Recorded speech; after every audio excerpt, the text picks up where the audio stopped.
Good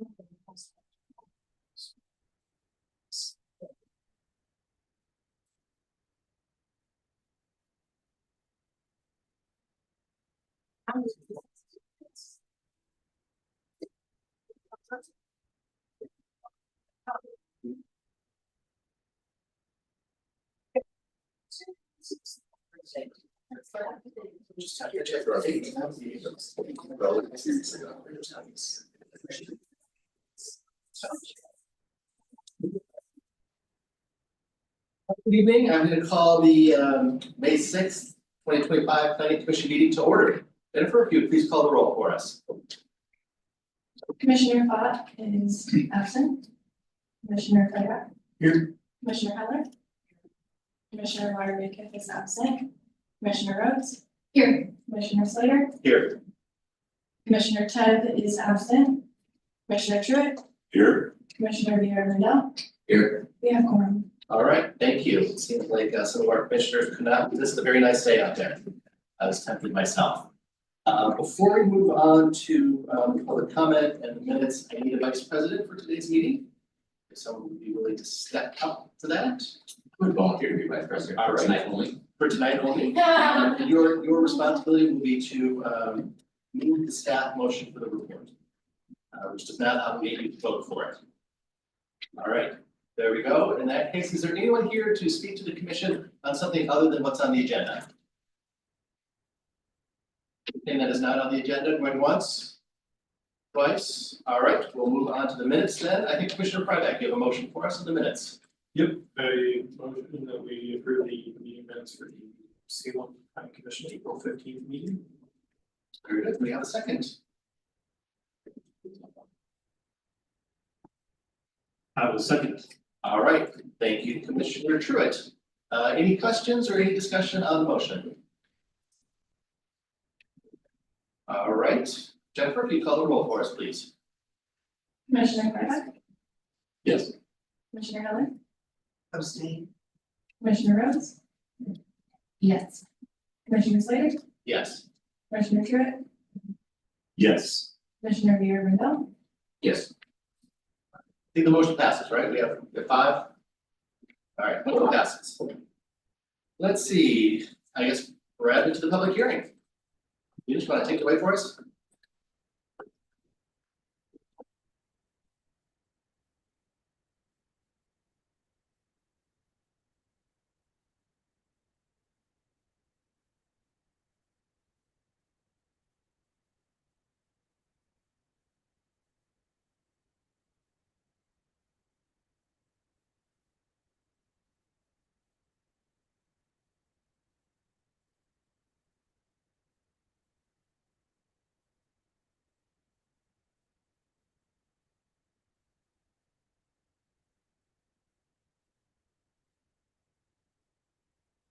Good evening. I'm Eunice Kim, Long Range Planning Manager for the City of Salem, here tonight to present the staff report for the Salem Housing Production Strategy. Beth Goodman with Echo Northwest is going to kick us off, and then I will. Thank you very much. I'm going to go through a short piece of the presentation about what is a housing production strategy, why are you doing it, and what's in it. So a housing production strategy, in this case, is a 6-year action plan that's required by the state to basically get to the issue of how the city will encourage housing development. It also covers things like housing preservation, those sorts of things. So don't overly focus on the term production only. So the housing production strategy looks at unmet housing needs within the city, building on the city's adopted housing needs analysis. We look at barriers to development and form actions based on those barriers. The actions we've got are in the 4 categories that you see up there. I won't read them off necessarily. You're required to adopt the housing production strategy in 2025 and implement the actions in the housing production strategy over the 2026 to 2031 period. So a part of housing production strategy that's very important is community engagement. And we did a lot of community engagement on this. We built on prior engagement through the Our Salem project and housing code amendments. We did focus groups with underserved, and, other communities, that are marginalized within Salem. Historically marginalized communities. We did some community meetings and events. We did a survey about housing needs, online webinar, and we've done a couple of meetings with the city council and planning commissioners, both, informal meetings as well as small group meetings. So we've taken all of the input that we got from that, distilled, what I would call more qualitative information about unmet housing needs down. Put it together with the quantitative information we have, and identified what the unmet needs are and identified actions that address those unmet needs. Okay. So, what we heard from community input was really, fundamentally looking at providing housing that is affordable at lower incomes, so income restricted housing, as well as workforce housing. So we're talking about a very wide spectrum of affordability. For people who have very low income to about average income.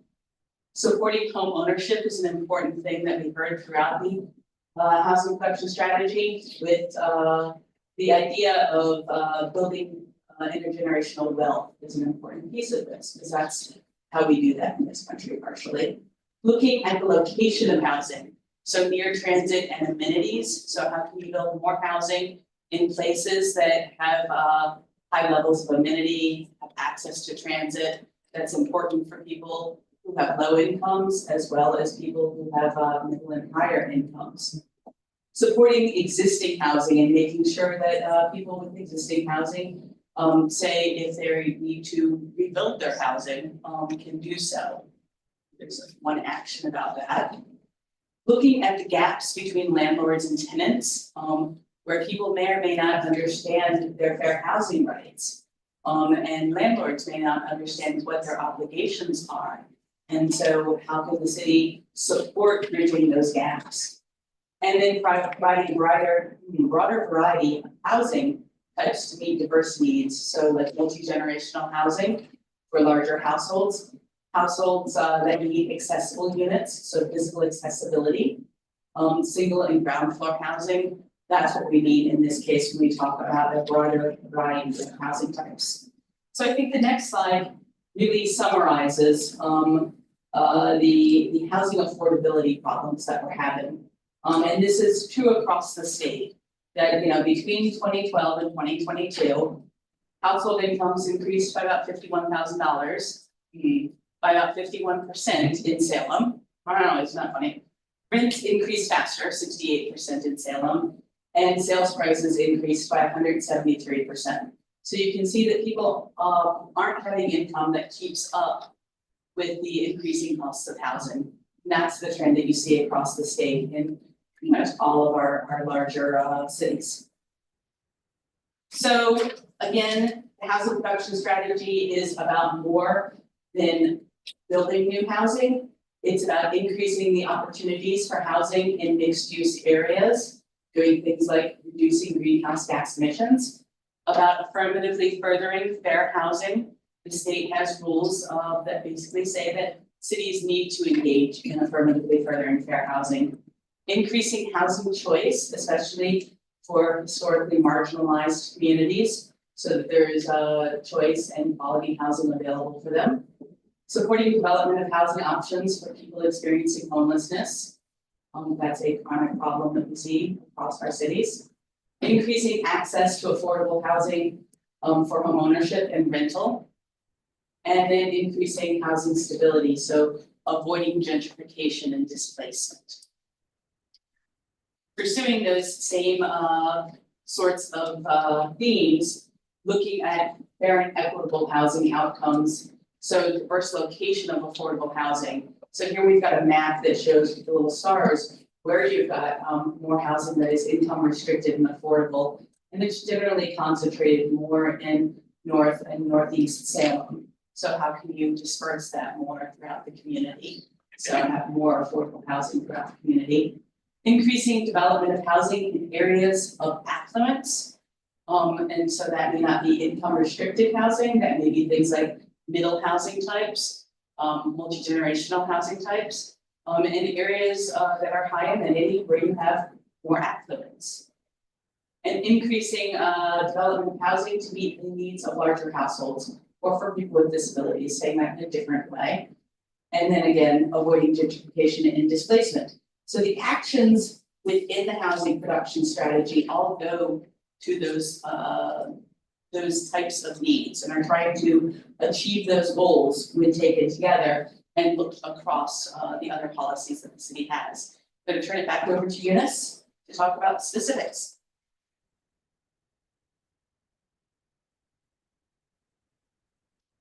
So the draft housing production strategy includes 17 actions, which I'll touch on tonight. They're the same actions that were in the proposal that came before you at the joint work session, maybe once or two ago.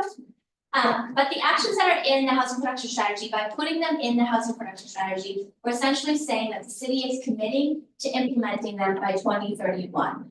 Obviously, there are things that could happen in the future that we're not sure what's going to happen, like funding or future decisions. And so if there's an action that is in the housing production strategy that we cannot actually accomplish, we can ask the state for essentially to replace that action with a different action.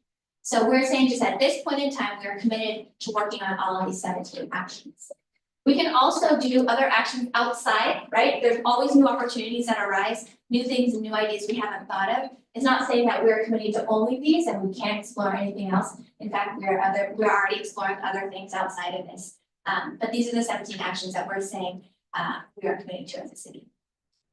One of the things I wanted to clarify is that the actions don't have the level of detail I think that some of the community are seeking, and I completely understand that.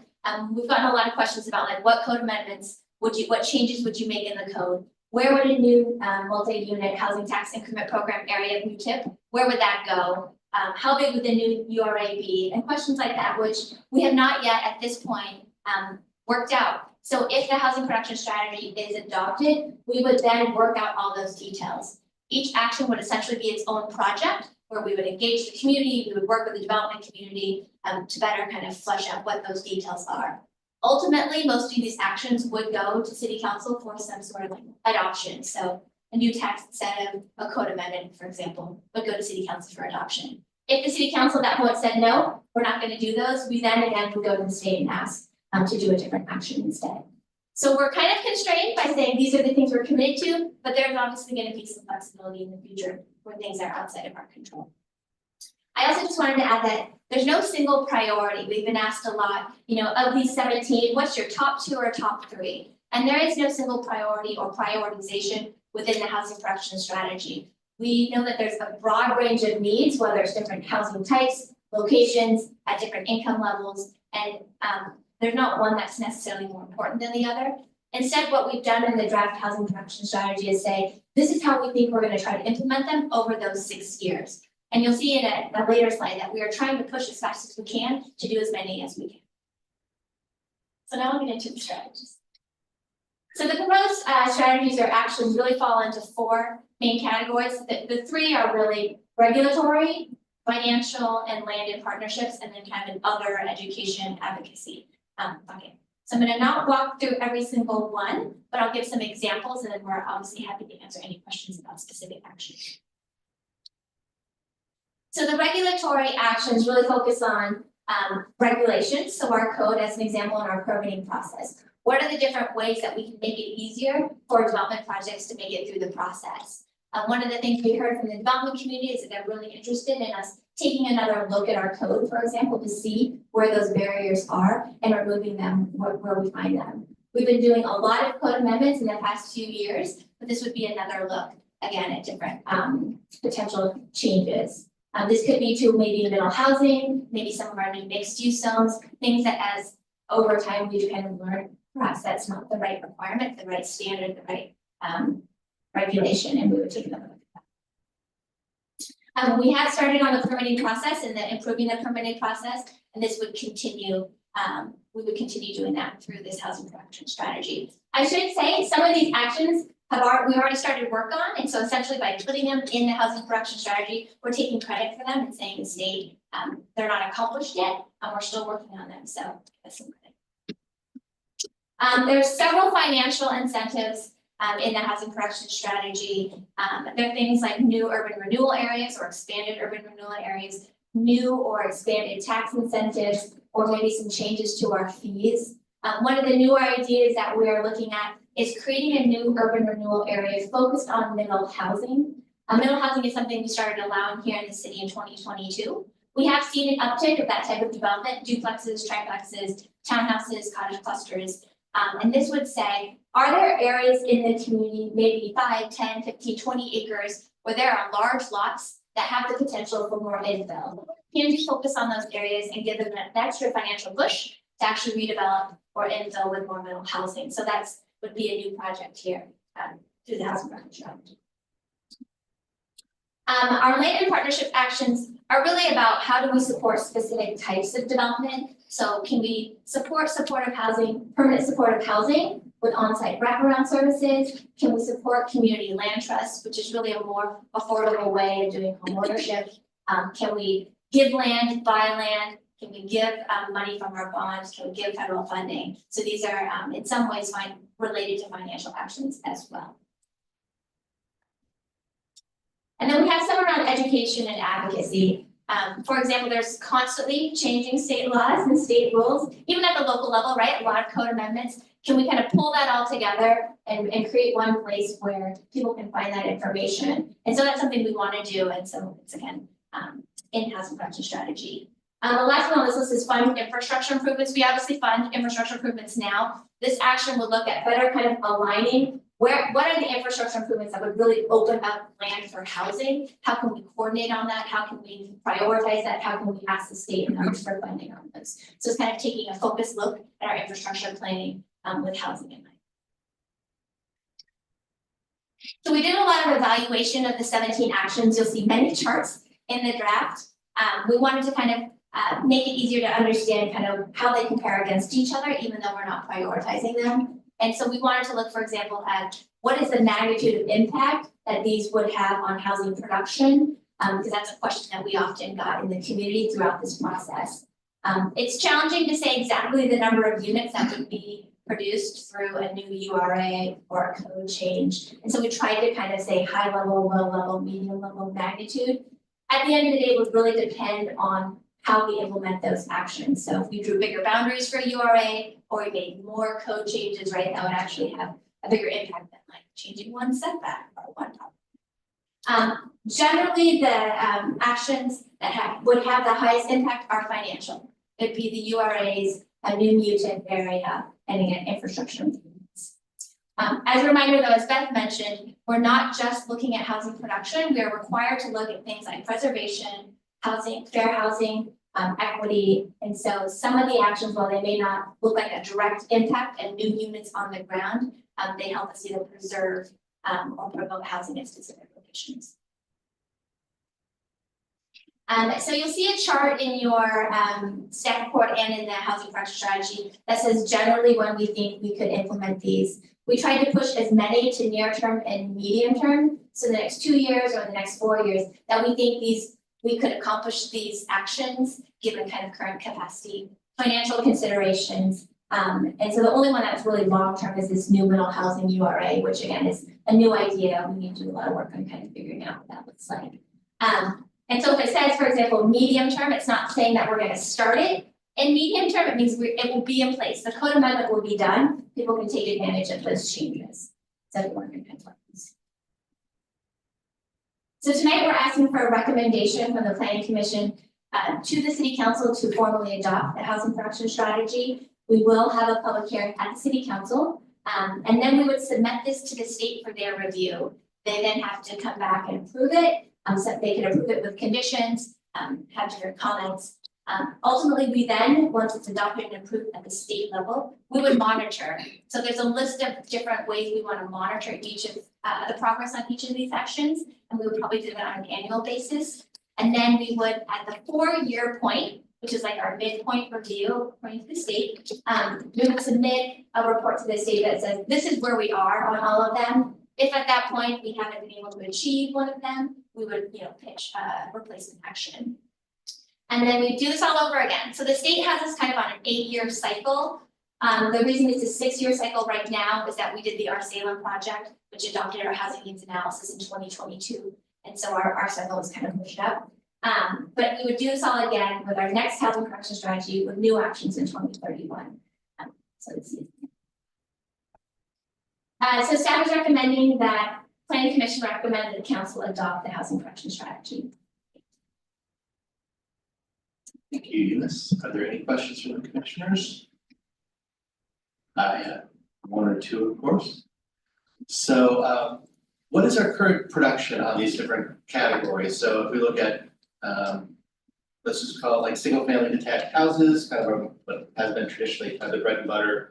We have affordable housing in various different configurations, and then we have missing housing, missing middle, which I understand is still mostly market rate. Right, so kind of in those three buckets, what's our production level currently? Generally, over the last 5 years, we're producing roughly an average of about 1,100 units per year. In recent years, we've seen more multifamily development than single family. That breakdown's in the housing production strategy, so I can look that if you want the numbers. Middle housing, I think last year we had more than 80 units, I want to say. I think was 7 to 8% of our units were middle housing, so we're seeing an uptick there. I have affordable housing in this one. I didn't do that too. And so typically about 1,100 a year, what do we think is the pace that we need to be at in order to meet demand or reduce price pressures? Yeah, so breaking down our need from the housing needs analysis, it's about 1,200 per year. We are going to get new state targets that we're going to have to meet in that next 2031 housing production strategy that are going to be much higher. Right now, so we're close, but in the future we'll have to. So for the next 6 or 8 years, we need to increase by 100 housing units. 100 unit three, I mean, you don't have a target in the same way. I don't think you have to increase. Can you turn your mic on, please? Thank you. I apologize. You don't have a target in the same way, that you'll have, the next time you do this. So you don't have to increase, but you have to be producing, affordable housing at least the same rate as other cities, within the Willamette Valley region. That's sort of what you'll be aiming at as you're going through your next housing production strategy. And what does that look like and how do we compare? What that looks like and how you compare, is something that, is sort of a dynamic ongoing thing. That there is a new housing production dashboard that you can look at, but all of the data is pre-HPS in it. So you'll be able to look as you're going on. You won't be held to these targets, because you don't have targets right now, for this housing production strategy. And so this is something that you certainly want to track probably on a yearly basis, and certainly your midpoint review.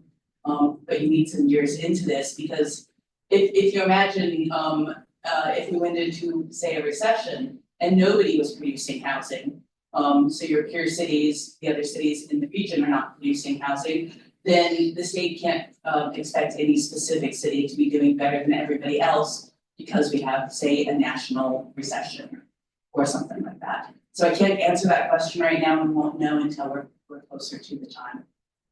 This is a very frustrating process. It is, there's a lot that is unknown about this, and the rules are being written and changed as we speak. Exciting. Yes, trust me, very. So. All right, I see Commissioner Brown, has a question. You mentioned production of affordable housing. Are you talking new constructed affordable housing units? Or are you talking like existing units becoming affordable because of more market rates? So when we talk about, what you're talking about is the difference between income restricted housing. So new housing that's built that's affordable at 60% or less of area median income. That's what we often mean when we're talking about new affordable units. What you're talking about there, the other type, is what's called filtering. So you have existing housing units, and as you build more housing units, your existing housing units become more affordable. So they're more like naturally occurring affordable housing. So you've got housing that's affordable, relatively speaking, in the market rate sort of range. The problem is that we're just not seeing enough production of housing across all of our cities in Oregon to really have filtering working very well. So you have a little bit of new housing coming online, but it's not pushing, it's not enough to push prices down enough.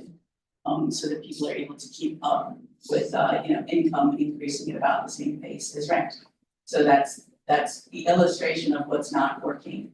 And this isn't just an Oregon problem, this is a problem more regionally across these states. Thank you, Commissioner Dierdorf. So I guess I have a follow-up question on that, that if we need 100 extra units a year to get to what our goal is of the 1,200, we have an idea of how many extra units a year we would need to get filtering to start working, have that sort of natural. Effect occur. I would say that's a really much broader than just Salem. It's not even Salem and Kaiser.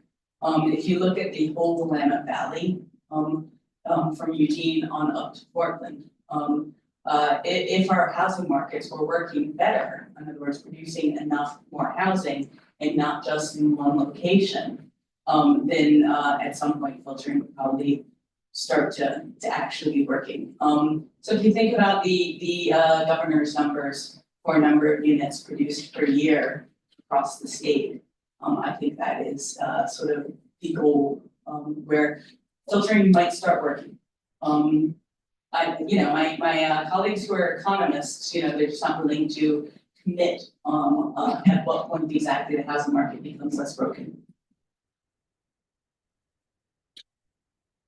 Can you remind us again from your presentation to the City Council and Planning Commission, what what kind of the economic situation is for Salem residents? We have, X many above 100% and 80, 60, 40, I think. I think those are sobering numbers worth putting out again and might generate a couple questions down the road. You want me to talk through those slides? We have the next slide. Okay. Okay, hold on for 1 moment. I'll just say, it seems to me that there's kind of a couple things going on. There's what the state is requiring us to do, what the state expects us to have done at some period of time, and then what might be in the best interest of Salem residents, which are not necessarily aligned, especially given our income distribution. Well, I don't think I'll comment on that necessarily. I wanted to pull up the graph that you were asking for. So what we're showing on this graph is affordability at different income ranges. So for a household of 4, you need to talk more into the turn it on. That would help. No wonder I'm screaming. So for a household of 4 in the Salem region, area median income is about $91,000. That household can afford about almost $2,300 a month in monthly housing costs, or a sales price of about $275,000. Well, your median sales price is considerably above that. That median household can't afford that sales price. They can't afford the average monthly rent of about $1,700. So as you're looking at households that are between below 60% of area median income, about 40% of your households in Salem are below area median income, I'm sorry. Oh, am I not sure?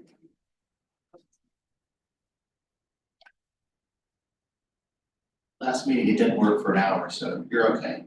Okay. Oh, I wasn't in charge of the tech here.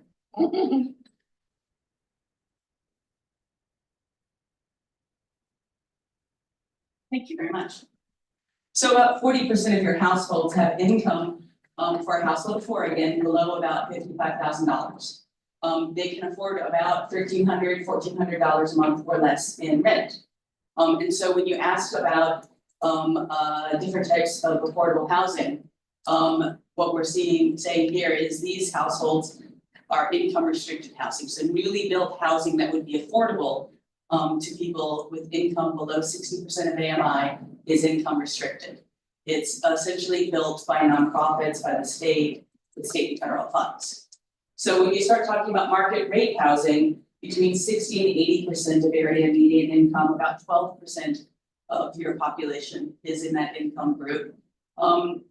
Don't generally have housing that's newly built be affordable in that income group because it's not financially feasible to do. And so if filtering was working, then more of your existing housing would become affordable to households with income between 60 and 80% of area median income. And then when you look at newly built housing, it's generally above 80% of area median income, up to 120% of area median income for rent and lesser cost affordable units. So that's about 20% of your households. And Can I then, just just so I understand, so currently only 20% of Salem residents have the income to purchase a new home. I was gonna get to the next piece. Okay, And then households that have income above 120% of area median income, it's about 30% of your households. And so they can afford a house costing about $384,000 up to, it all depends on the household's, you know, what they can get for mortgage, their, you know, the term, all of that. That's pretty close to median sales price, when you consider that, you know, half the sales are below median and half are above. And so that 30% is more likely to be able to afford to buy housing. I would say not necessarily all of them, of course, and some people who have income between 80 and 120% may be able to afford lower cost ownership housing. Does that answer your question? yes, I think I might need you to restate it though. Okay, So, 40% of Salem's residents have income below 60% of their area median income, 12% between 60 and 80, 20% between 80 and 120, and 30% above 120. in terms of buying a house that's on the market today, whether it's new or used, what percentage then, you put those together, what are we looking at? Something between, I would say 30 to 35% of households may be able to afford that, maybe a little more. And the rest in Salem are likely not to be able to afford a new home. Not to be able to afford a home, whether it's new or not. Just a home. And then about 20 to 40% of your households can't afford market rate rent. Some of those households probably live in existing mobile home parks, for instance. But you're not getting new mobile home parks built, you're not getting new mobile homes built that are as affordable as they used to be. And so you can't depend on mobile homes necessarily to meet ownership opportunities for lower income households. And what is the current demand? Do we know what the current demand is in Salem for people who want to have a house or home? That's something that you have to do a survey to determine, and we haven't done that kind of survey. So we don't know in Salem how many people are actually looking for a place to live because their current place is inadequate. I think that would be a question, right? No, Current that place is inadequate. not a question we've asked. It's a very complicated set of questions to ask. Because a lot of people want to be homeowners who can't afford to be necessarily. And so on and so forth. So you have to decide how you're going to ask that question very specifically. I think there are planners trained on these things. We still, you know, struggle with that. Any other questions before we move on? I have a question for the gallery. Yes, we'll get to that peanut gallery. Thank you. Go ahead, Commissioner Rhodes. A question on the is it the URA? And that, is that in the floodplain zone that we just talked about last meeting? With buildable not on that part of the land?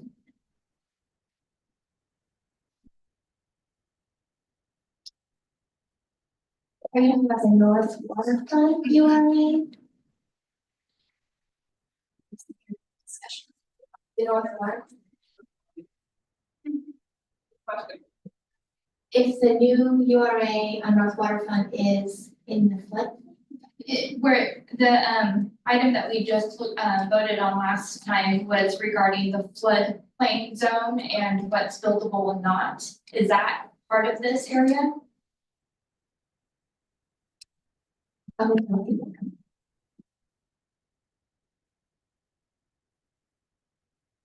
Hi, Robin Dalkey, Community Planning Development Services Division Manager. Long title, sorry. And floodplain administrator. So are you talking about the hearing we had on the flood zone code amendments? Yep. Where we're looking at new standards for no net loss.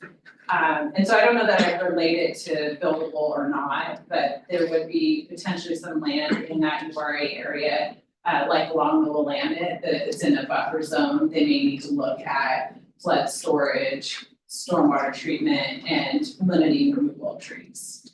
But those areas would still be buildable, they just have to have those mitigation factors in if that code does pass. So that would be more expensive to build on? I can use like the cannery for an example, most of those buildings are outside of the regulatory floodplain, even though they are adjacent to the Willamette. So, because there's such a bank along the Willamette, I don't see the impacts being as significant along that boundary as it would be like downtown Mill Creek areas where you have, higher elevations, lower banks, and, more dense development. Okay, is that call for answer? Yes, thank you. Okay, you're welcome. I think most of the north waterfront is out of the flood zone. I think it's mostly just where the mouth of Mill Creek comes in, just that little piece. As though it gets really bad once you get to Parish. And then backwards. That's what I recall. Anything else before you take public testimony? Questions? Yeah, go ahead. It's kind of a question for you, Eunice. I was wondering what the staff capacity was to do these actions and say if we aren't able to do one or more than one of them, are there specific consequences that the state might have ready for it? We worked with staff across community planning and development, on that implementation timeline. So we do think we would be able to meet those. It's kind of how we tried to stagger them across the 6 years. But yes, if we weren't able to meet one of the timelines, we would have to report to the state and, pitch another, we could ask for an extension or pitch another action. Ultimately, that, we still didn't do it. We still didn't meet our need and we were like abandoning the actions. We could go into something called the Housing Acceleration Program, which is new at the state, where the state would work with us to provide us the support I think we needed, maybe some grants, maybe some technical support to help move us along. If then we still were not able to, they could go to consequences. But we have staggered the timeline in a way that we think is achievable. Thank you. All right, well, I'll start then. Mr. Easterly, you are up.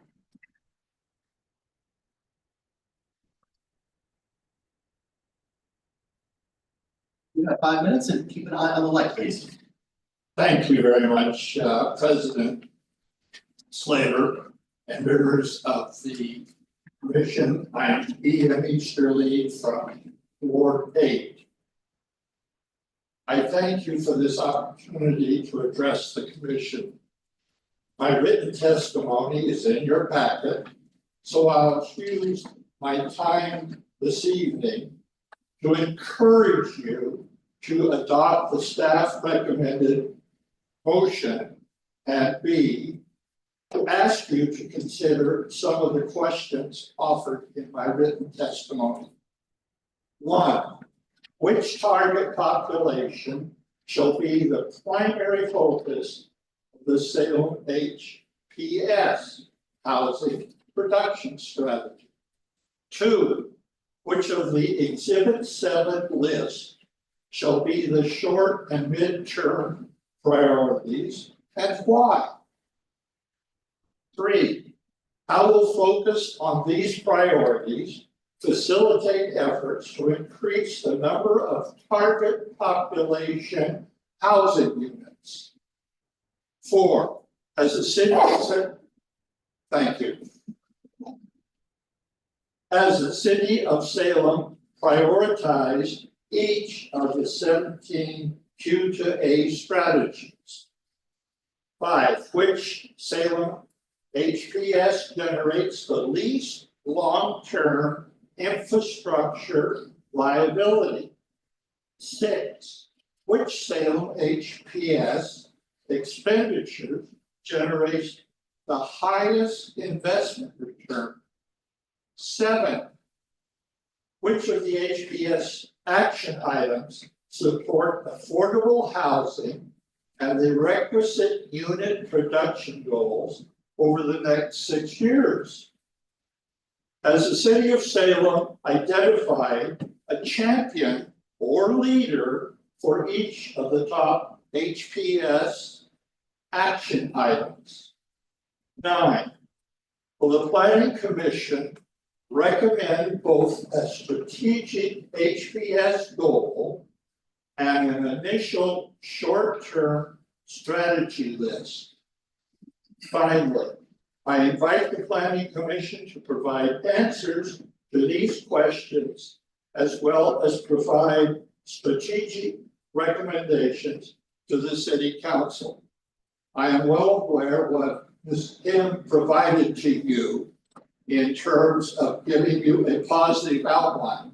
I am assuming that additional items that you have presented to the commission will be available for us folks out in the public. Thank you. If you have any questions, I'm perfectly willing to respond. I'd like to thank President Slater for the questions he asked. One of the questions I did not convey, which was in my written testimony, was that 20 years ago, we approximated as a community a goal of 23 plus thousand housing units over the next 20 years. I asked a simple question: how many of those units have we met? I don't know the answer. We've heard some comments and commentary. I leave that where it is right now. I'll cease my verbalization and let you, if you have any questions, to raise them. Otherwise, thank you very much for listening to me. You have a very large task in front of you, and I commend you to it. Thank you, Mr. Easterly. I'm pulling it back there. Thank you, Mr. Easterly. And I should just say that recently, I think the planning staff has been sending us monthly reports on housing production. I think that's been going on for a year or so now. So the planning commission does get a monthly update on on housing production in Salem, both by multifamily, residential, and I think the middle missing middle. So this is something that we are monitoring. What we don't have information really on is kind of the location of those. I think as we think a little bit more about the development patterns of new housing across the city, I think it might be interesting to see what the geographic patterns of those are. I think there's some special interest in how we do some infill development.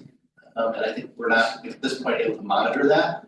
That might be something we want to consider. But thank you for your comments. And thank you for that additional information, President Slater. Mr. Courtwright. You can give us your address or your ward if you prefer. Okay. Good evening, commissioners. I'm Bob Courtwright. I live in Ward 8. I'm testifying today on behalf of 350 Salem. We've been discussing a climate action plan and other projects. You have written comments from me. I'm not going to go through those like EM. I want to hit the high points and then we can go from there. One or two basic points to you to think about as you make this recommendation to the council on the housing production strategy. First is to align the target that we're after. Make sure that we're going for the right target in the housing production strategy. And that's important because we've adopted we have climate goals in the state that target us to get 30% of our housing in climate friendly areas or other walkable mixed use areas. That's a key target that ought to be reflected in more detail in the housing production strategy. That's the first thing. The second is to make sure that the actions that are included in the housing production strategy are aimed at achieving that target. That is, that get us to 30% of the housing in walkable mixed use or climate friendly areas. That's a big deal because our existing plans don't take us in the right direction. Right now, we probably have, or based on the implementation of our existing plans, we can expect something like 5 to 10% of our housing to be in these kind of walkable mixed use areas. So it's a pretty substantial lift. Our estimate is we're going to need to get more than half of the new housing that we build here in Salem in these kind of walkable mixed use areas if we want to achieve the kind of benefits that come with them. So we think the housing production strategy ought to specify that as a goal and be aimed at achieving it. Let me talk quickly about a couple of the actions that we think are important and should align with this. As Eunice mentioned, there are a number of analyses of the actions that are proposed. And many of them are applying citywide. And what we think you ought to do is think carefully about how can we prioritize implementation of those actions so that they support the development we need to occur. Again, walkable, mixed use kinds of development. One example of that would be the reform of systems development charges. Most of our SDC money that we collect goes to fund improvements in outlying areas that are needed to serve vacant or partially vacant. Very few of the improvements that we make with SDCs serve close-in developed areas or the areas that are identified as climate-friendly areas. We think that we should look at and target for reform of SDCs that lowers or eliminates SDCs for those close-in areas that aren't benefiting from the investments that we make with SDCs. Those are the things that we think that you ought to look at. Again, setting a clear target for walkable mixed-use development and aiming the actions to achieve it. The thing that I've tried to hit in the letter in the opening is this has huge benefits, not just for achieving our climate goals, but other benefits as well. We've talked about housing affordability. The second biggest expense that we face as households is transportation. If we can get more housing in walkable mixed-use areas and along the core transit network, we can create more affordable transportation, and which creates more affordable housing. So that's a powerful, compelling reason to do that. The second reason to think carefully about this and focus on development in climate-friendly areas is, again, they're much less expensive for us as a city to invest in. We have made most of the investments in sewer, water, and in transportation that are needed to support development in these areas compared to the areas that are further out. So it can provide more affordable ways for us to accommodate the growth that we need to accommodate. Thanks so much for the opportunity to have this conference. Thank you. I have a couple of questions, but before do any of my colleagues have a question? So you made the point about targeting. What is our target? I think, and I'm actually unclear what our target is, and I think one thing I've heard is that maybe we don't quite have a target, which is one of the challenges of approving a strategy that doesn't have a target. It's not something I'm familiar with. But do you have any, Eunice, do you have any response? So like, what is our target here? Is it just 1,200 units? Is that what our target is? I think, and I won't speak for Mr. Corbin, but I think the target he's referring to is states target related to climate friendly active communities, CFEC rules. Those rules are looking at more housing essentially in these walkable mixed use areas. So in Salem, we've done a study of those walkable mixed use areas and potentially proposing one in downtown, inner West Salem, and North Downtown. And there is an analysis that Bob referred to in terms of how would these actions, right? Familiar with that. Right. But we've also, right, during the Arc Salem project, rezoned a lot of land to mixed use along our corridors, including our corridors with the transit service. And so while we are not calling those quote unquote CFAs, they are the same zoning, we're treating them the same as walkable mixed use areas. So I think that's the target of 30% from the state. You want to respond? Yes, again, the target that is set in the state plans that we're trying to implement here is to get 30% of our housing in, whether they're climate friendly areas or other highly walkable mixed use areas. And just to put a fine point on that, that's where a household can get by without an automobile. So it isn't just, there's a school a half a mile away or a bus stop a quarter mile away that has 30-minute service. It's a higher level of it that we need to keep in mind. Right. And those are the targets that for climate purposes we're trying to achieve. Do we think it's possible for the city and concerned interested citizens to come to an agreement as to what those exact spaces are, even if it's not an officially approved city council map? Is that to Eunice or me? I'm not sure. Maybe Lisa. Maybe that's a Lisa question. Is that a question around like, would we want to rezone additional areas? No, I think it's just a question of can we come to an agreement as to what these spaces are? I'm curious, like, we rezoned a bunch of space, but I suspect that some of that space is not actually walkable because of the sidewalk network. Or is it particularly transit friendly because of the bus? But is there a way that we can say this is really what we think is our kind of walkable neighborhood network? Or what could easily be added to it if we do some strategic placement funding? But I think a lot of our work, including the impending transportation system plan update, is looking at making areas that we've already rezoned mixed use more walkable, right, with infrastructure improvements, et cetera. We align, right, a lot of that work with our transit network. If there are additional areas that should be considered walkable beyond those kind of rezoned areas and then the downtown, you know, those areas. Maybe I'll just respond by inviting you all to a meeting. Yes, And then we'll move forward rather than spend time on this today. if I could just add, please, you're opening a big can of worms. It's a big Susan and I can, have that's had why it's a several meeting. conversations about this. I would say there are tools and methods for identifying those areas, and it can be done. I'm glad to participate in the conversation on how we can, and I think we can reach agreement. There Is wasn't, it everything is mixed use? I don't believe so, but there's a spectrum. it was a real conversation a year ago about whether that 30, how seriously the city were required to take that 30% requirement into account. And I think that's an interesting question, because that would be about 400, that would be 400 new residences a year in those particular areas. And some of it might happen on its own.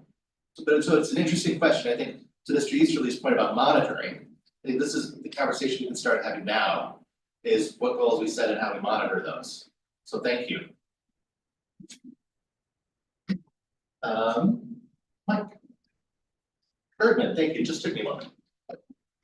But you write clearer than I do, so thank you.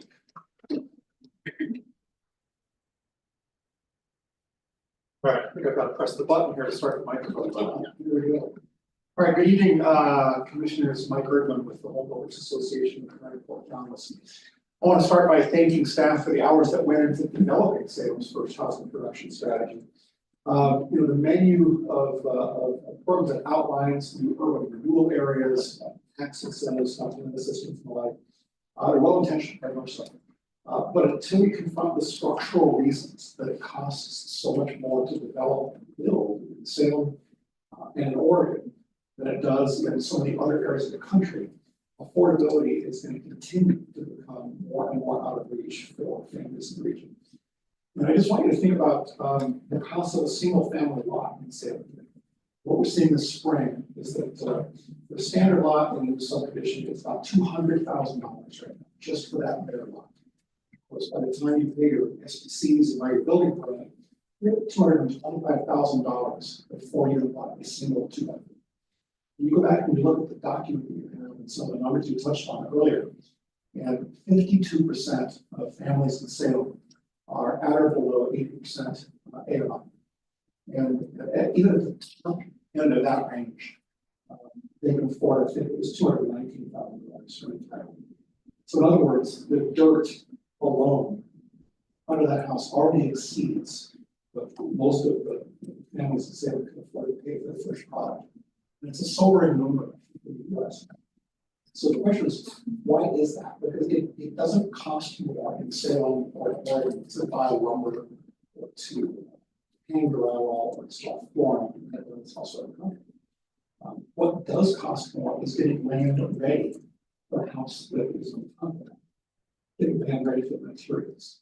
There's a variety of reasons for that. It's a tight land supply that restricts supply. It's home prices. It's layers of local regulations, some of it forced by the state, some of it self-imposed.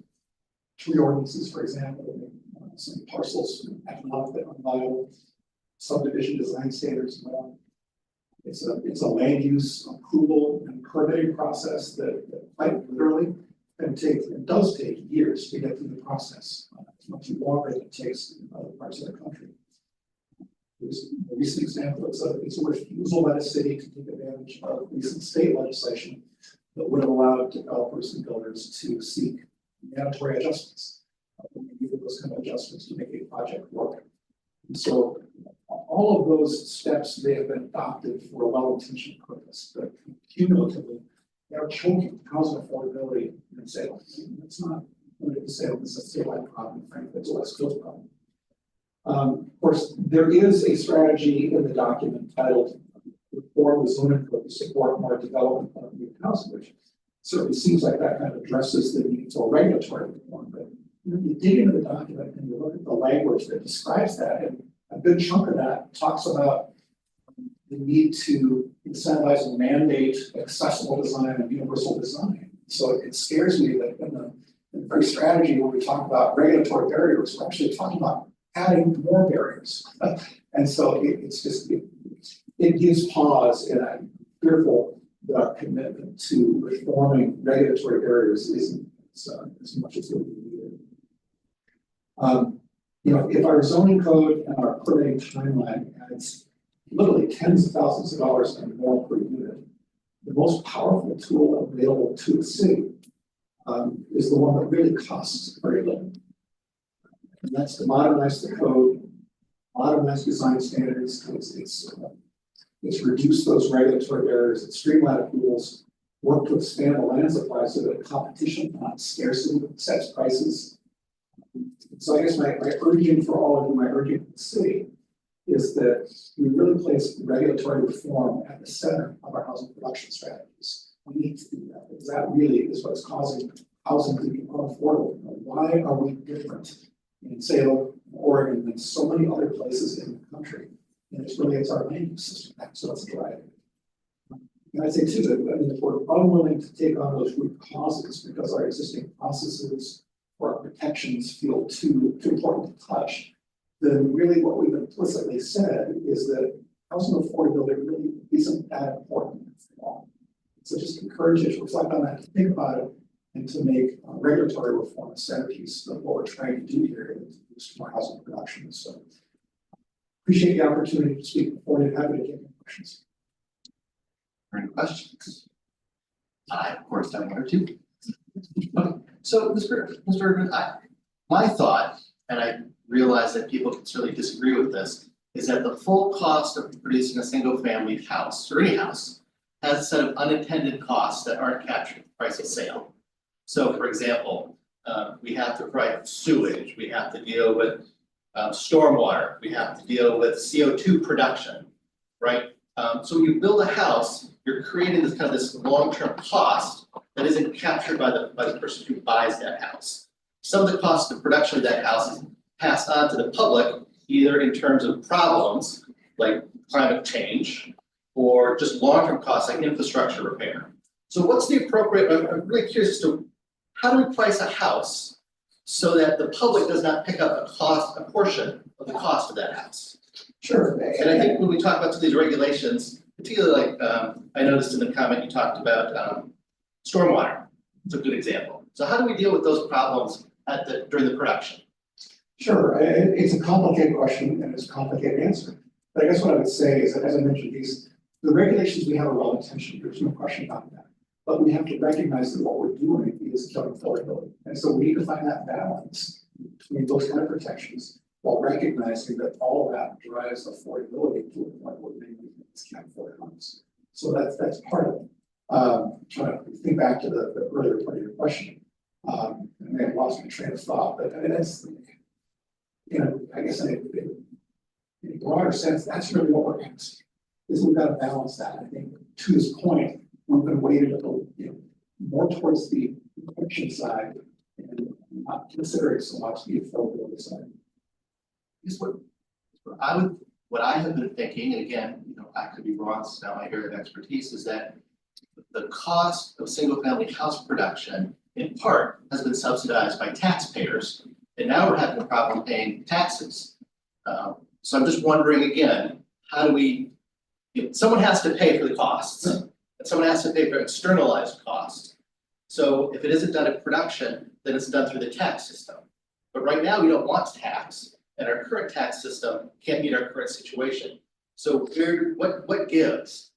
Certainly, I refer you back, it's been a long time since the report was done, but the city did a growth study a number of years back. I think it was Sequent that actually did the study and said that even if it's a single family does pay for those costs in the city, it's not financial burden on the city. But I recognize that some of what you're talking about is not necessarily a direct financial cost, it's more abstract. Thank you. Mr. Fryback? So when say if we, you know, if we produce enough housing or bring the cost of the single family home median cost down to kind of affordable range. What happens to all those people who bought a single family home that was up here at say $500,000, but now they have a home that they can't sell for purchase? Is that generational wealth go away?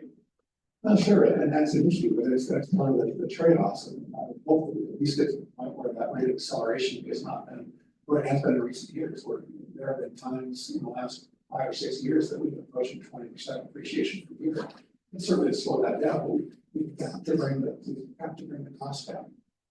That's an example, that's far afield from what you're asking about, but when we talk about the cost of a lot being $200,000, that drives the type of house you got to put on it.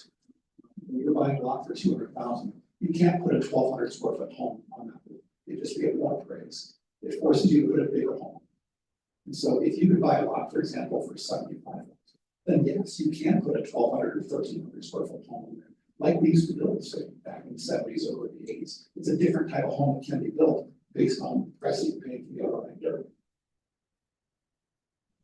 And then so you take that $220,000 lot and maybe instead of building a single family home on there, maybe we put in a duplex or quadplex or sixplex or a small apartment building. Would that per unit cost go down, but also kind of preserve the value or whatever to get affordable units and you preserve that kind of generation in the neighborhoods? It absolutely helps. We're seeing more of that. And so when you look at the type of house we're building today, I was kind of alluded to earlier, we are absolutely seeing more and more interest in middle housing. And so that's the prices or car prices or the housing prices, they get more units on that land. But single family will continue to be desired by a large section of housing consumers. And so we need to provide all types of housing. We need duplexes, we need middle housing, we need ADUs, and we need traditional single family. Thank you. All right, thank you. Sure, one on. The cost of construction, cost of real estate, cost of purchasing ground and building. Can you replace a home for less than what the home is worth given construction costs? Is construction costs more expensive than the value? Single family, for example. In terms of replacement costs? Replacement, yes.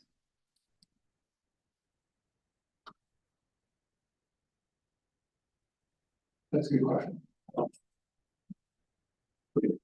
And to Commissioner Fryback's point, I think from my perspective, there is an emphasis on middle housing.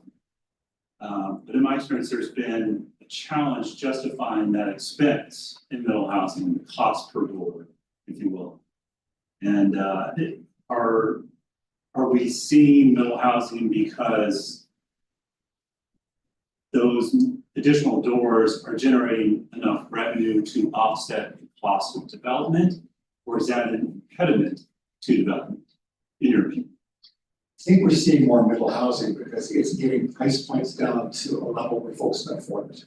And I think right now, just with the cost of single family, there are so many housing consumers that can't afford to pay those prices. And so when you can bring middle housing to the market and bring something, let's say at $350,000 instead of $450 or $500, it opens up a lot more opportunities to sell that product or potentially rent it out. So Follow up, are you seeing more of the local developers, or are you seeing outside developers taking an interest? I guess the question is there any interest in the market from outside of our market for development within Salem? Yeah, I mean, it's a changing market. What we're seeing right now is the traditional single family, for the most part, has been dominated by the national production builders. So they are coming in and speaking for most decent sized subdivisions. What we're seeing on middle housing is much more so our local developers. They're pursuing those smaller projects, often infill projects. The national builders, the large regional builders are dabble a little bit in it, but it's very much so the local developers that are doing the housing. Last question. Do you foresee a rising tide effect? So housing across all segments? And I suppose I'm still unclear on which type or segment of housing we're trying to produce specifically. But as a blanket statement, if we increased housing across the spectrum, would that have a positive effect on affordability and all aspects of housing, thereby increasing tax revenues, benefiting the city, benefiting sidewalks, infrastructure, et cetera? Yeah, so it kind of goes back to that concept of filtering that's talked about earlier, because even though new construction is expensive to the point where so many folks can't afford to buy it, the more new construction we provide at all price points, that creates that additional supply that allows for the filtering. So the older housing stock becomes more affordable in nature, even though the new construction when it's built isn't affordable, it creates opportunity downstream for filtering for affordability. And some great research, some great papers that have been done by, I think, Michael Anderson with the Sightline Institute up in Seattle that's written about filtering. I can send that to you or anybody else that's interested. It's a great publication. So essentially, you have to make affordable housing affordable to build. Yes. Okay.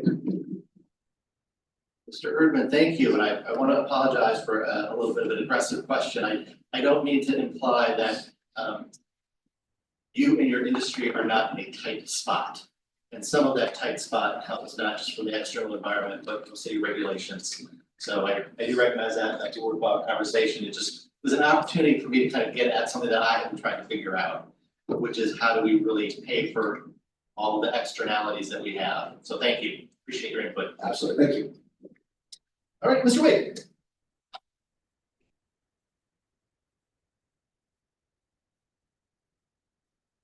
And is your course at that, right? Is it from your garden, your flower? Yes, it is on my garden. And thank you, and thank you for serving your community.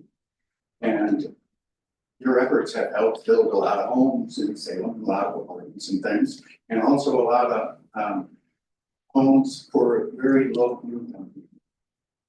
And this is a draft housing strategy, so changing a draft is kind of expected.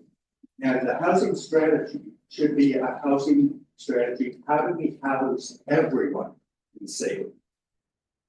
And a large portion of our funding for those lowest income homes or housing was federal funds. And what are the likelihood that those funds are going to continue in the coming years? Not going to happen. And so in normal times, this draft housing strategy would be sufficient. But we face a funding crisis and a housing emergency.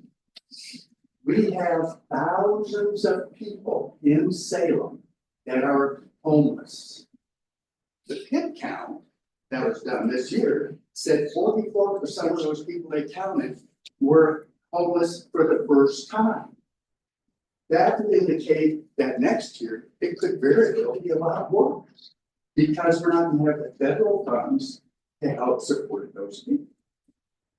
So the housing strategy needs to focus on the emergency that we are facing in providing housing for the thousands of people as quickly as possible. Identify the fastest and most affordable ways to house people in need. The fastest growing segment of the unsheltered are older people. One action the city can take that could have immediate results is to work with Home Share Oregon to connect people and maybe provide some grants to make a shared home successful. Home Share Oregon says 70% of their clients are women.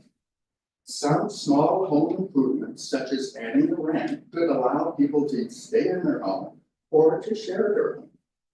Now, I share my home with 4 women at no cost to the city. Rent, including utilities, averages $600 a month. That's affordable for students and women on Social Security. Home sharing adds housing at a very low cost to the city. Next, I would say stop allowing homes in residential areas to be treated as commercial operations by allowing short-term rentals of homes not occupied by the homeowners. That's a commercial operation. A code amendment could add hundreds of homes to the housing market by doing it. The quickest and least expensive way to house people is to construct RV parks. Thousands of people in the Salem area live in RVs and manufactured homes.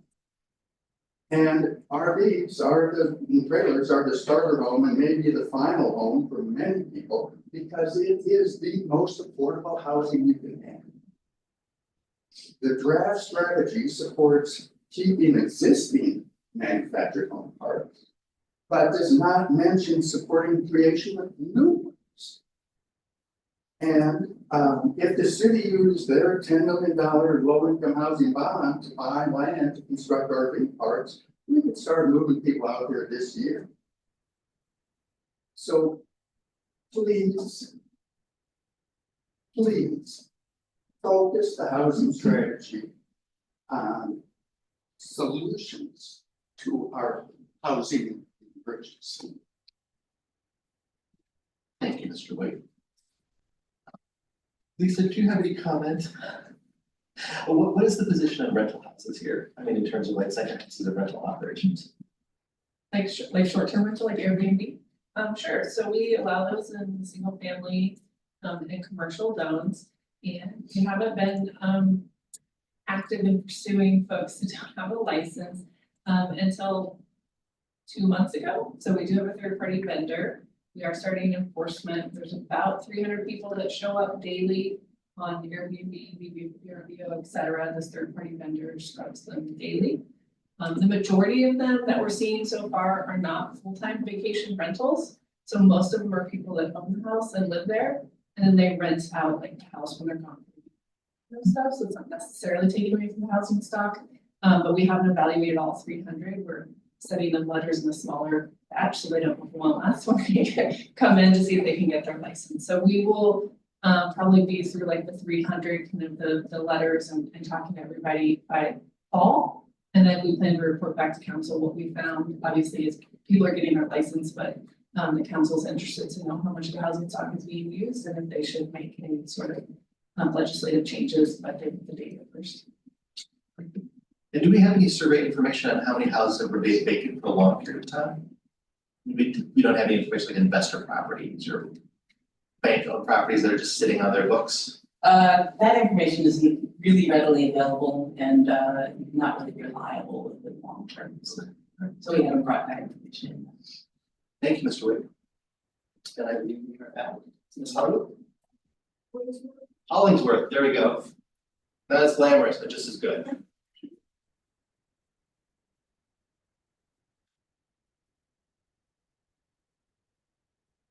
You have a question already, Mr. President? No, okay, sorry.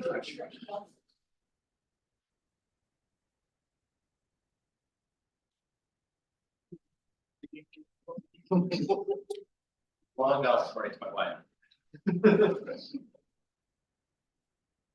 Good evening, commissioners, Mr. President. Could you please state your name, either your ward or your address, which you prefer? My name is Jill Hollingsworth, 1790 24th Street Northeast, Ward 5. Thank you. Yes.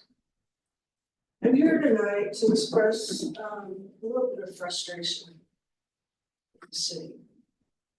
And that is taking any buildable land in northeast Salem and putting low-income housing in. We need to spread it around just a little bit, okay? I've been there 3 years in June. I live on the cusp between Northeast Neighbors and the NOLA neighborhood. I live right on the line.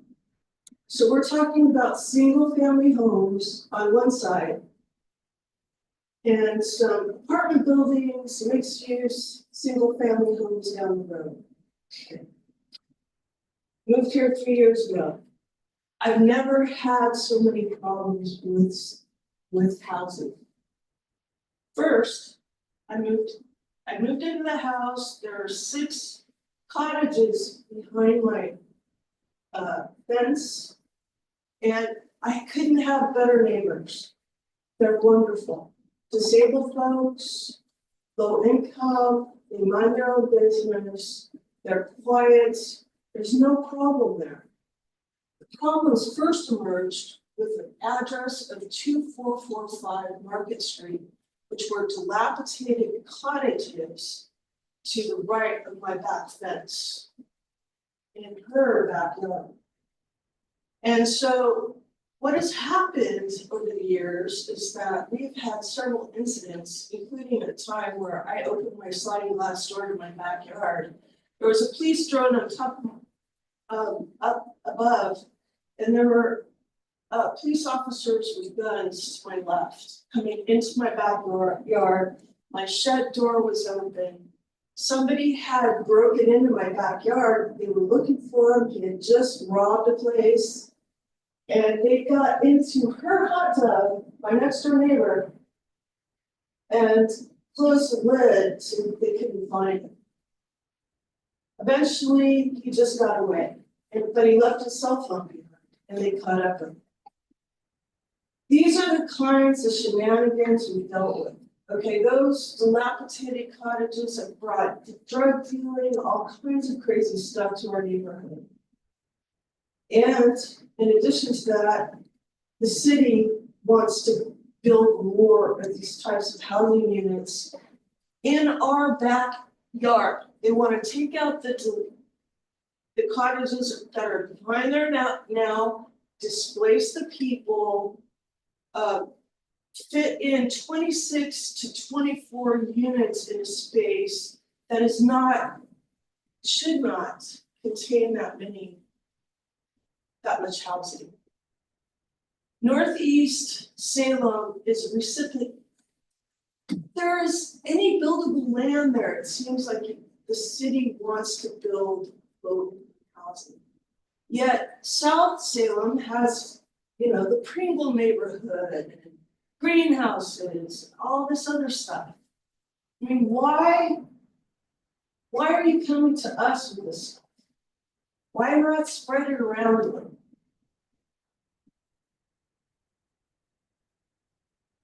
That's my question to you, commissioners, and I will follow up. You're gonna see a lot of me because I am gonna bring the neighbors in my neighborhood here to every meeting for as long as I can to speak up and say enough is enough. Thank you. So just before you step down, there's probably just a couple pieces of information that maybe we can get out here. First of all, the planning commission does not cite places where property is developed. That's not what we do. The city typically, with rare exception, actually builds property. So do you know, is this particular a piece of property that the city of Salem is developing for low income housing? Do you know? Most of what we do is permit people to do what they want to do in their own property. Good evening, Michael Brown, manager of housing production programs and incentives. And I think what the lady is referring to is a project which would be called Evergreen. Yes, the Evergreen project, that's correct. Which is the Salem Housing Authority in partnership with someone else. Northwest Health. Northwest Human Services. And yes, the intention there is to take that land where there's 6 or 8 cottages on it and redevelop it into multifamily. And it would be 2 stories looking over our fences. Yes. So I think that now you know who the person is to talk to about this, and that is actually not an agency that the planning commission has any authority over.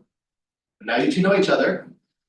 Hello, Mr. Brown, you're gonna be here to welcome me. So we've had a good outcome. Thank you. Anyone else would like to speak to this issue? All right, no, I think we're closing the hearing on this. Oh, on the hearing? I guess we can. More questions of staff? I think- yeah, all right, none then, I'll close the hearing. I will look to Vice President Pro Tem. Good evening, President, pleased to be here, President Pro Tem. I would move that we adopt the facts and findings of the staff report, and use that as a basis to adopt resolution 2503 to recommend to the city council that they adopt the Salem housing production strategy. Thank you. Is there a second? Second from Commissioner Fryback. Thank you. Now I guess we'll open it for questions among ourselves or comments. I will say, go ahead, Mr. President. I just have one comment, you know, I feel like that just overall, Grand Valley might be able to, I really think we should be shooting for the stars here. You know, filtering to me seems like what should be what we're trying to achieve. And I feel like we're kind of already better than what we were maybe 3 or 4 years ago. My rent only went up $25 this year, which is pretty great. And so, yeah, you know, I don't think our baseline, or I don't think our limit should be whatever goal we've outlined in the housing production strategy. I really think that should be the starting point. And then I just had a quick thought on the, let's see, the climate, the CFAs, the state requirement that 30% of the housing be on these transit corridors. I guess having my transportation background, a lot of these transit corridors are also high crash corridors. And if we're doing climate friendly walkable areas on our high crash corridors, that to me is pretty concerning. I know we just recently did our rezoning effort and rezoned a lot of property along these corridors, but you know, those rezoning efforts really are only on those corridors. Like, you know, it takes me, I don't live on, say, Commercial Street, that I can walk to a property adjacent to Commercial Street in the less amount of time it takes for me to go from the parking lot at Fred Meyer to the front door. But that lot isn't walkable or climate friendly, but I'm saying, you know, those people that would be living 30% of Salem's population in whatever year, I feel like they deserve to be able to have the ability to live on a street that isn't a high traffic arterial and live in a quiet neighborhood and you know, the kids outside do walk around and stuff before we're able to retrofit every single arterial in the city to be walkable for everybody, so.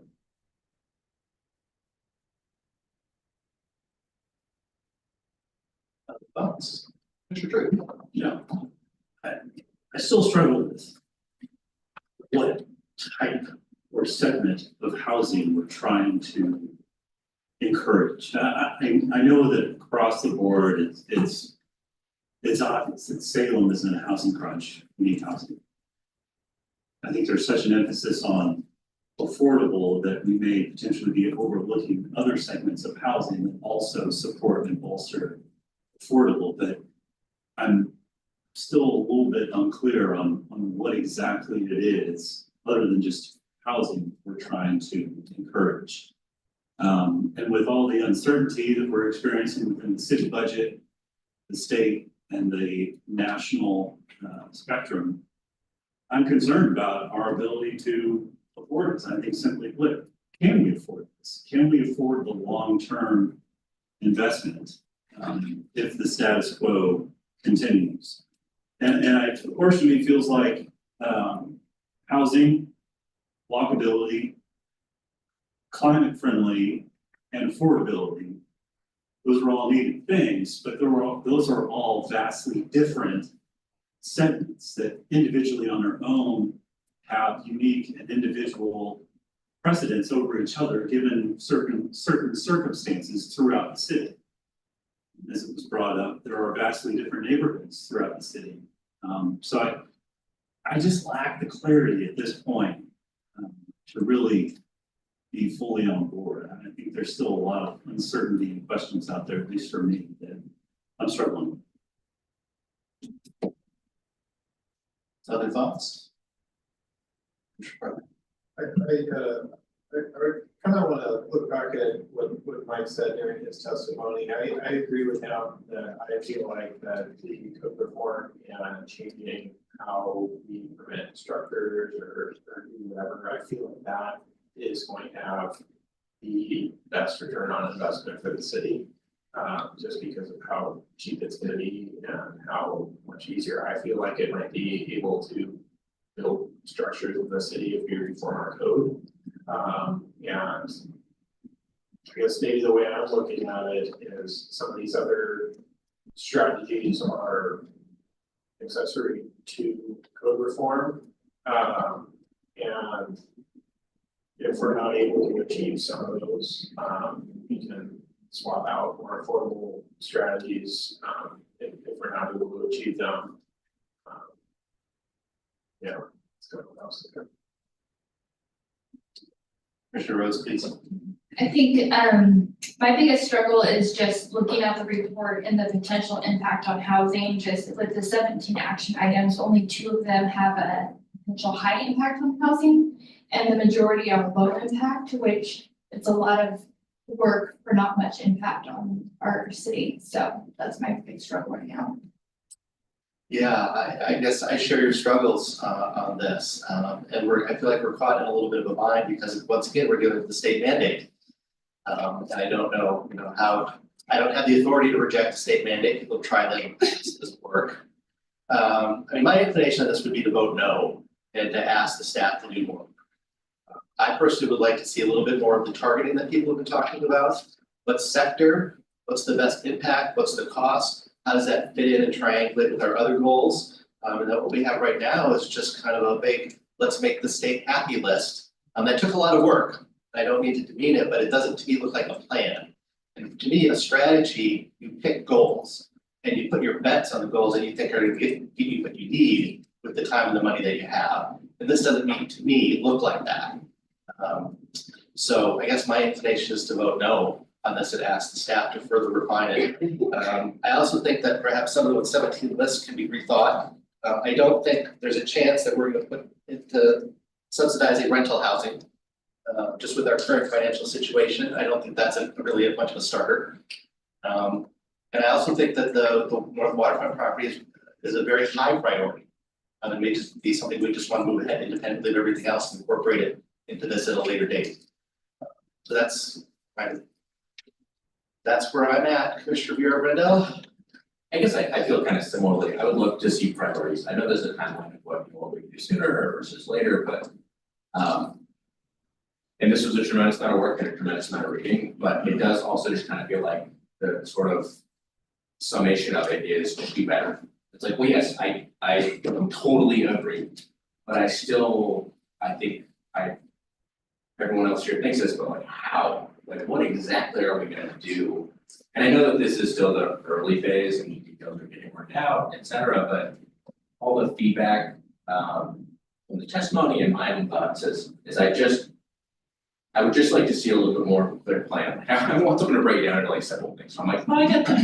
We can do this. This is achievable. And I just don't see how we're gonna achieve this yet.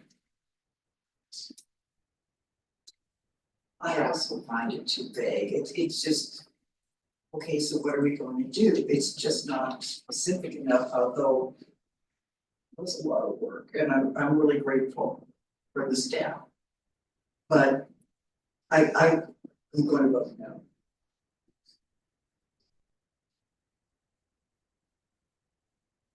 Please. Commissioner Rhodes brought up something about Front Street. I think obviously I have some sort of connection here to Front Street, so I'll try to limit my remarks, but the Cannery property is progressing. We're not there yet, but it has been like pulling teeth to get through a very arduous and very complicated site. And a lot of credit is due to the city for the effort that they put in on seeing this thank you, Eunice, for the work you put in on our Salem and mixed use zoning, which has been very, very beneficial to that. But it has still been so tremendously complicated, and there are some ordinary high water mark issues with that as well that are portions of it. But I think to Mr. Erdman's point, permitting the regulatory process and navigating that, unless you're working with a professional who does this day in and day out, it can at times be complicated. And that's from the large developments to the small developments. So perhaps a big portion of this is how to streamline permitting, site reviews, and floodplains and environmental concerns. And that is in one of Salem's most blockable neighborhoods. And it's desperately in need of attention, but it has been so difficult to get through that process. And I don't blame any one entity or organization for it. It is a complicated site. But I too would like to see some sort of attention focused on that specific from my personal experience. So, there you go. And I'll come back to that after we take our vote here. Are we ready to vote? I'm sorry, yeah. Yeah, we have a motion on the table. Yeah. Okay, Mr. Fryback, last words here. Yeah, I guess I did have one extra comment. So there is a table on I think page 42 of the strategy that about revenue generated. And I think maybe something got missed on here where, they talk about, say, revising the code, for example. Like, say if we get more urban infill housing, from a presentation we had on the CIP, like a few months ago, they talked about how, infill projects, say if you build a complex or a small apartment building on the lot, for the city, it costs them less per door to serve it just because of all these people are on the pipe, and the cost to replace that pipe is, doesn't really matter how big the pipe is, just how many people you need to dig it up. But say if we revise our zoning code to support more infill development or support more, whatever, I think that would, improve the city's budget situation because you have more infill housing where, it costs the city less per person to maintain city infrastructure. But on item K here, which would be the code reform item that would increase infill, so the revenue generated for that item would be none. And I think that there is a revenue impact that's not listed on this report. I think that's something really important. Thank you. I'm now going to ask Jennifer to call the roll for this, please. Commissioner Fryback? Aye. Commissioner Heller? No. Commissioner Rhodes? No. Commissioner Slater? No. Commissioner Truitt? No. Commissioner Go ahead. Mirabendo? No. Motion fails. Public hearing, all right, we did that. Go ahead, Lisa. So you have to have a passing motion, we have to have some sort of action from the planning commission. So you want to recommend the council deny the plan, we need a motion Yes. for that. All right, could I ask someone to make that motion? I didn't realize this was gonna be so much work. I apologize. I would move that we recommend the city council to not adopt this plan and to send it back to staff for further development of the Salem housing production strategy. Thank you, well moved. Is there a second? I will second that. Second, Commissioner Truitt, gonna take a vote. Jennifer, please. Commissioner Fryback? I'll vote yes. Commissioner Heller? Yes. Commissioner Rhodes? Yes. Commissioner Slater? Yes. Commissioner Truitt? Dr. No says yes. Look, it's a unanimous, a unanimous no. Yes. Or the urban, Oh, I thought I did, that's right. Oh, you're just making your, Did you say, it again. you said aye? all right, I apologize here. But you are my reader, you had it. On my way, all right. So special orders of business, I think maybe we put on one very briefly, so we've heard a number of comments here about the need to talk about our permitting process.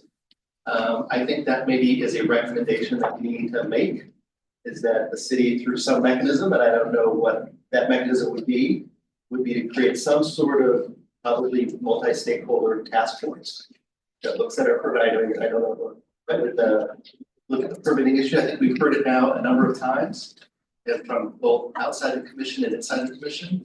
And I don't know how we could just not continue to, that we need to take that action. Yeah, I think maybe the best bet would be to ask staff to come back and tell you what we're already doing, because we're in the middle, we were already a year into the permitting improvement process.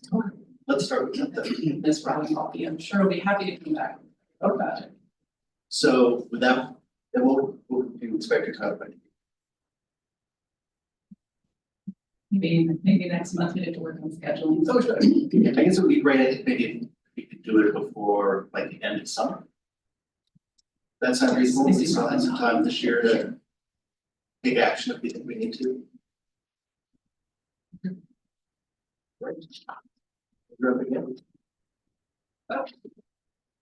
Yes, okay, we have May 20th is our next meeting. We do have a public hearing. That's going to be the consolidated plan. Mr. Brown will be back to present that. I will not be at that meeting, but Olivia Pace will be filling in for me.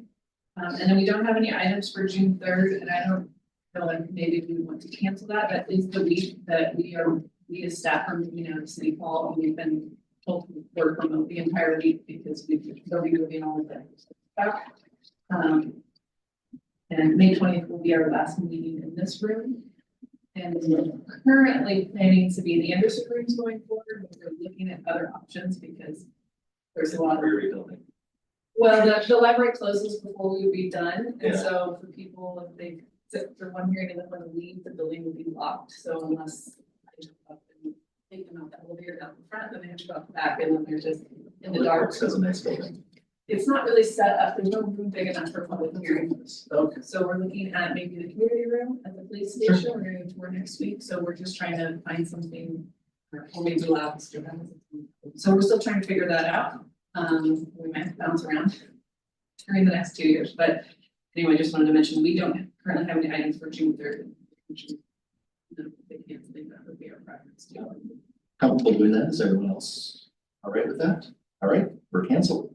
Just for a public announcement, then City Hall will be closed on June 3rd, that whole week, the second, that week is. The PAC Center will be closed for in-person, but we will be helping people remotely like we did during COVID. And then we'll be opening our new location. I should have the address, which I don't for this public service announcement. The building is on Church and Parkway, so it's by Safe. The big blue, nice Safe building, it's the smaller brown building next to it. And we're gonna start advertising that move very shortly. With our money. Yes. All right, any questions for Lisa? Any comments for the good of the order? Yes, Mr. Freibeck. I'd just like to point out, May is bike month, so I'm expecting at least 9 or 10 bicycles in here on May 20th. Only slightly. Can I bring my car? Yeah, you can park it over there in that corner. All right, thank you all. Brief announcement, despite 3 attempts successful in third try to get on the planning commission, I have to call my term short. I'm sorry to disappoint Robin, I'm so sorry I'm gonna miss your next presentation. But my family and I have decided to move to be closer to family. Family is not really within driving distance of this city hall or the interim city hall. Louisiana is the next destination. Wow. That's a big change. I moved to Salem to be part of the family, well, I was born and raised in Salem. I lived briefly in Louisiana with family. I moved back to be part of the family business and to build a resume and be with family, and family subsequently closed the family business and moved away. I'm yet again on an island. I feel like maybe I'm the problem. I don't know. So, I will do my best to attend the next meeting. If anyone wants to help pack boxes, I'm taking volunteers. Will there be beer? Well, see, we passed that age where beer and pizza suffices payment for moving. I'm still there. So I will provide beer and pizza for those who choose that sort of punishment. Well, we'll miss you. We appreciate your time here. Thank you to you, President Slater, and everyone else on the commission, city staff. I'll be here for another month and a half, but the time has been fun, educational, entertaining. I appreciate it. Thank you.